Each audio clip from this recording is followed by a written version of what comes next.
It began with the kind of silence no sports fan ever wants to experience, the heavy, breath-holding quiet that follows devastating news.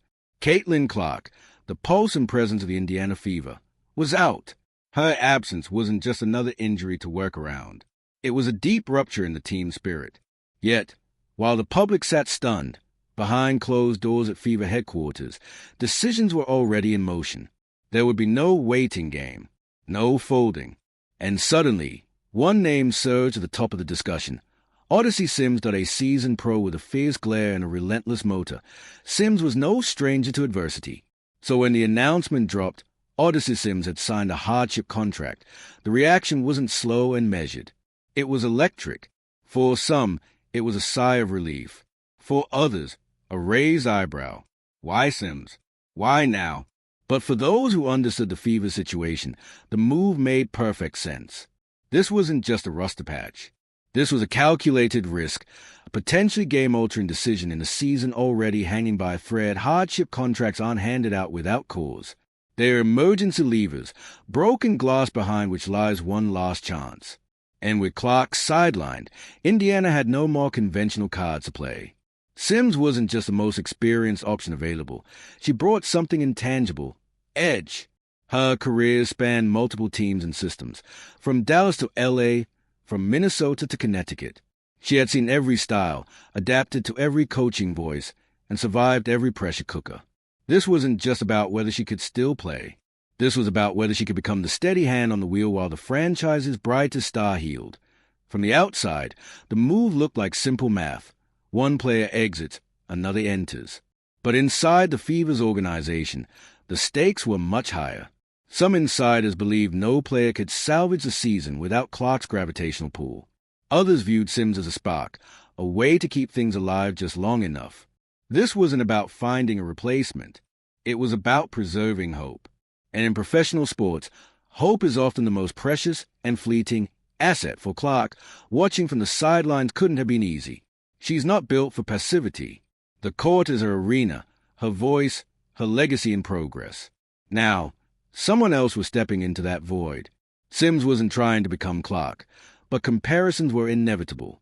Every possession she orchestrated, every shot she dared to take, was seen through the lens of what Clark would have done. Fair or not, the measuring stick was already in place that Sims's career reads like a map of the league. She's played in nearly every major market, contributed in countless roles, and found ways to be effective regardless of the jersey she wore. That kind of adaptability is rare, and Indiana needed exactly that. In a league where rotations shift overnight and roles change by the week, having someone who can step in and perform immediately is gold. And Sims didn't just blend in, she delivered.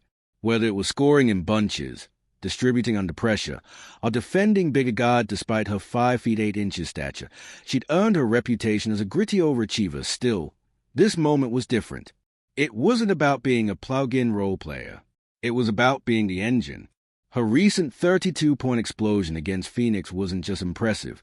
It was loud. 10 of 14 from the field, fearless in traffic, ruthless from the arc. That night, Sims was a problem. Her natural scoring instincts made her a threat, and with a steady enough handle, she could relieve others, players like Sophie Cunningham, from the burden of playmaking. This wasn't just another short-time body. This was firepower. Whether that fire could translate into wins, however, remained to be seen.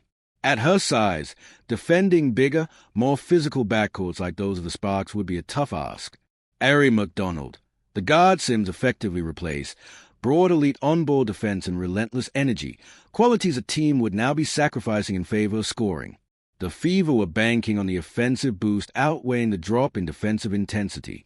A bold move, considering their slim hopes of postseason play. Even with the uncertainty, the fan base lit up. Social feeds buzzed with highlights and optimism. Clips of Sims's best moments circulated. Welcome messages flooded in. And in the background, the conversation slowly returned to Clark.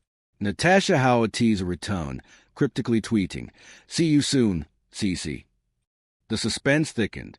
If Clark was on her way back, then Sims's window as a lead guard was short.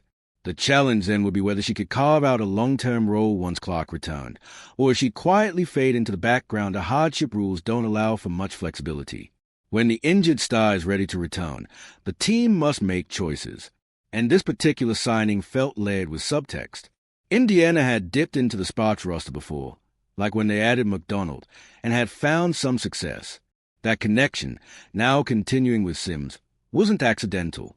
She understood the style, the rhythm, the expectations. But familiarity doesn't guarantee chemistry. This wasn't a rotational spot Sims was stepping into.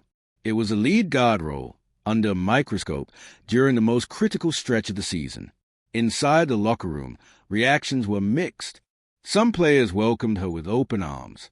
Others quietly wondered how her style, aggressive, fast, score-heavy, might alter the flow they'd just begun to find without Clark. The Fever had been adjusting, playing more collectively, spreading the offensive burden. Sims had the potential to either elevate that rhythm or derail it, but sometimes disruption isn't a threat, it's a necessity, a jolt to the system, a reshuffling of priorities. The real question was whether Indiana's evolving identity could include both Sims and Clark in harmony, that Clark's absence wasn't just a matter of wins and losses. It shook the emotional center of the team. Her confidence, her command, her ability to captivate, none of that could be replaced. But Sims offered a different kind of presence. Less adored, perhaps, but equally relentless. She wasn't the league's next superstar. She was a survivor. And that survivor mentality might be exactly what the Fever needed in this precarious moment. Yet that same edge could create friction, especially if Clark returned and the lines between roles, minutes, and voices. Egan questioning her moves, her rotations, her engagement. Now, she had to juggle not only the XS and OS, but also the personalities. Getting the best out of Sims without derailing the return of Clark would take careful, perhaps even masterful, coaching. Make the wrong call, and the team fractures. Make the right one, and this might become the turning point they never saw coming. Watching from a bench instead of orchestrating the game from the floor changes your entire perspective. Suddenly, every breakdown is in high definition, missed picks, open lanes ignored, rotations a step late. For Caitlin Clark, this stint on the sideline might sharpen her strategic eye, a chance to absorb the nuances she'd usually miss in motion. But it also meant giving up control, watching someone else direct the very offense that once flowed through her hands. That someone was now Odyssey Sims. And every dribble Sims took, every dime she dropped, a bucket she nailed, carried a subtle undertone. Indiana wasn't paralyzed without Clark. For Clark, that reality might serve as fuel, or it might linger as a quiet unease. Fever fans are far from passive. At one home game, they waved a massive flag above the tunnel, Clark's image emblazoned over the stars and stripes, equal parts homage and message. To some, the display felt over the top. To most, it was a celebration of a player who had redefined their franchise. But that tribute said more than intended. Clark was more than a point guard. She was a brand, the identity, the pulse. And anyone stepping into her role, like Sims, would inevitably operate in her silhouette. That shadow was immense. Living under it demanded a mental resolve that most players never cultivate. Sims had the resume, multiple years averaging over 14 points per game, a fiery run with Dallas that saw her convert 53% of her shots from the field and half of her three-point attempts. She had flashes of brilliance, a reputation for efficiency, and a low-turnover, high IQ game that coaches salivate over. But those stats came from another time. The Fever weren't getting that version. They were getting today's Odyssey Sims. Seasoned, yes, but navigating the relentless physical toll of WNBA miles. Indiana wasn't just trying to stay afloat without Clark. They were trying to matter. And Sims's role was more than damage control. It was survival. Each outing would be scrutinized, each success hailed as validation, each stumble dissected. Narratives in professional sports are never static. Sims was already towing the line between temporary solution and unexpected savior. How the story played out might dictate the fate of the entire season. Clark's return was certain, but the clock was tricky. Come back prematurely, and she risks aggravating her injury. Delayed too long, and Indiana's already thinning playoff hopes could vanish. Natasha Howard, see you soon. CC post-stoked anticipation. But in this league, soon is a word without a calendar. In the meantime, the spotlight shifted. Sims had a chance not just to warm the seat, but to make it haze. Oddly, the situation came with unexpected opportunity. Clark's absence forced the Fever to evolve.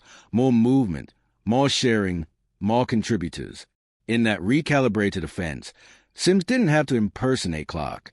She could simply be herself. But the flip side was harsh. When Clark inevitably returned, so would the team's old blueprint. Would Sims adapt and find a secondary groove? Or resist being relegated to the margins? No signing in the W is just about one player. Sims's arrival set off a chain reaction. Someone else's minutes would shrink. Matchups would shift. Chemistry would have to reconfigure on the fly. That kind of realignment always brings friction. But sometimes friction lights the spark you need. Indiana didn't need quiet. They needed combustion. Whether that blaze would fuel a run or burn the house down was still unknown, but Sims's first appearances in a Fever uniform would reveal plenty. If she attacked confidently, scored in bunches, pushed the pace, she'd win the crowd fast. If she sputtered, the second-guessing would begin immediately. In this league, you don't get long to prove you're fit. Every action would be weighed against the ghost of what Clark might have done in that same moment. It wasn't fair, but it was reality. Everyone watching knew the truth. Clark was a franchise, the icon, the name fans wore on their backs. Sims was a contingency, the emergency plan. But what if, just what if, she was more than that? She wasn't supposed to be the story. But somehow, Odyssey Sims was becoming just as the NO1 predicted. A hardship signing would shift from stopgap to centerpiece. But that's exactly what was unfolding in Indiana. In the WNBA, success isn't only about skill, it's about timing. Sims arrived right when the schedule turned brutal, with games that would decide if the Fever were still playoff contenders or sliding into irrelevance. Every win without Caitlin Clark sent a clear message. This team had more than one engine. Every defeat, however, reignited the argument that without Clark, something dangerous. For head coach Stephanie White, Sims was both an opportunity and a challenge. Leaned too hard on her, and it could be seen as sidelining Clark's eventual return. Hold her back too much, and critics would question why she was brought in at all. At this level, coaching goes far beyond strategy. It's optics, culture management, and narrative control. And with Clark out, everything around the Fever felt volatile. Every decision, every substitution, every post-game quote carried double meaning. Sims had been through this before, parachuting into mid-season locker rooms, learning new teammates on the fly, memorizing plays overnight, and being asked to deliver immediately. That's a skill not reflected on stat sheets. Most players need time to find rhythm. Hardship players don't get that luxury. They had dropped into the fire with one directive: survive, except in Indiana. It wasn't just any job she was stepping into. It was Clark's role, the face of the franchise, the heartbeat of the team. The fan base was predictably split. Some hailed Sims as a savvy, experienced scorer who could bring poise and toughness. Others dismissed her as a short-term fix, someone filling space until the real star returned. As usual, the answer lay somewhere in between. But in the meantime, the conversation kept Indiana front and center in league discourse from her first minutes in the Fever uniform. Every action Sims took felt weighted. The crowd wasn't just cheering or groaning. They were evaluating, comparing. Clark wasn't gone. She was right there on the bench, watching. Yet Sims played like she belonged. She drove hard, called out sets, and fired mid-range shots like she'd worn that jersey all year. It wasn't flawless, but it didn't have to be. The Fever were no longer just trying to stay afloat. They were pushing back. Still, the WNBA moves fast.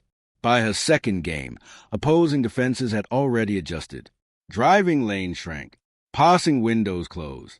The question quickly shifted. Could Sims evolve? Clark's brilliance lies in her ability to draw coverage, to stretch the floor for others. Sims had to generate those openings herself. It was draining, both mentally and physically. Every basket became a grind. And yet, she kept attacking. Fans were conflicted. Sims brought fire and fight, but Clark brought flair and spectacle. One earned respect through toughness. The other drew crowds with charisma. And though both can win games, only one can reshape a franchise. That divide became an undercurrent. In the arena, in online debates, on broadcasts.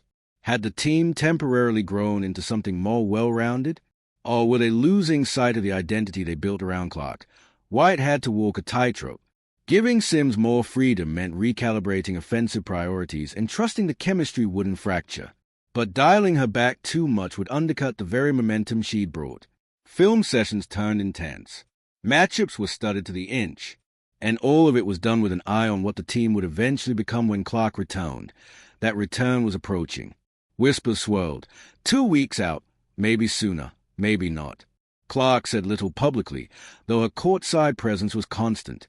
Supportive, smiling, but unmistakably present. A reminder of what was coming. And for Sims, a reminder that borrowed time moves fast. That's the unspoken rule with hardship players. You're one roster change from being gone, no matter how well you played. But rather than shrink, Sims seemed fueled by it. She played each possession like it was an audition for something permanent. And the truth is, it was. The Fever's playoff chances were still alive, but barely. Sims gave them a pulse. Sometimes electric, sometimes erratic. She wasn't trying to be Clark. She was becoming something else. Some nights, that meant scoring in bunches. Others, it meant directing traffic and holding the floor steady. The offense looked different, less scripted, more improvised. That spontaneity made them unpredictable. But it also raised a question. Were they evolving, or just stalling until Clark's command returned? Opponents took notice. Coaches started attacking Sims defensively, sending taller guards, closing off her comfort zones.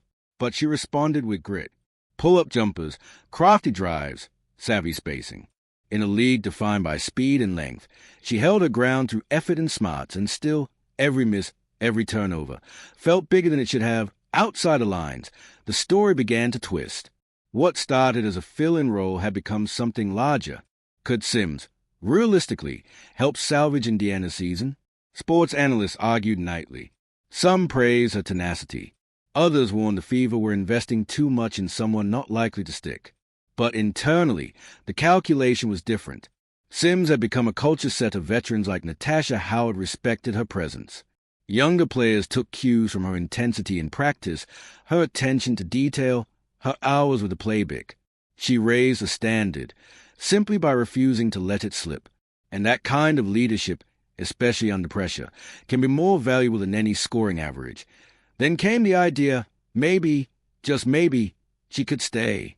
If no other signings were made, and the team chose to keep the roster lean, Sims could remain under hardship provisions. An option once unlikely was becoming viable, but that decision came with a price. Keeping Sims meant redefining the backcourt, possibly reconfiguring how much of the offense Clark would control on her return. A two-guard setup was possible, intriguing even. Sims and Clark offered vastly different styles, and blending them could give the Fever a new kind of dynamism. But that also meant managing two assertive personalities, two different rhythms, and making it all mesh under postseason pressure. It was ripe for drama. The media latched on. Headlines boomed. Sims staking claim to Fever future. Clark's comeback could shift balance. Post-game interviews became delicate affairs. Sims was gracious, respectful, but never timid. She knew the game. She knew the stakes. And she knew moments like these don't come often. Clark's eventual return was certain. But the new question was, what would Sims' role be when that moment came? The offense had been built for Clark's deep shooting, her vision, her tempo. But Sims had shown she could create a different kind of threat, one that couldn't be ignored. Could it coexist? Could the Fever evolve into a team with two weapons, not one? Or would the return to the old system push Sims back to the margins? Time would tell. This season, in the end, wouldn't be remembered only for Caitlin Clark's injury, or for Odyssey Sims' arrival. It would be remembered for how the Fever responded in the chaos, for the way they improvised, experimented, and fought to hold on to relevance. Right now, Sims had the ball, the spotlight, the chance to rewrite her chapter in this league. Clark's shadow may stretch across the floor. But sometimes it's in the shadows that something new begins to shine. And in Indiana, against the odds, what was once seen as a temporary solution had become something else entirely. A flicker of hope.